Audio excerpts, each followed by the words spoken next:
Hi guys, AR Malik here. Today we will learn how to add email address to WhatsApp account. Let's go to WhatsApp. Click on these three lines.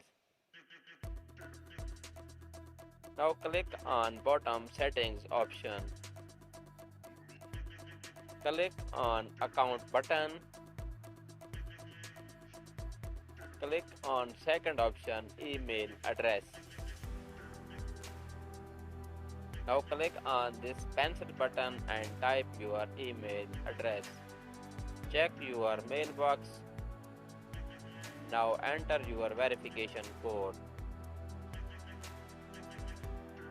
Click on this verify button.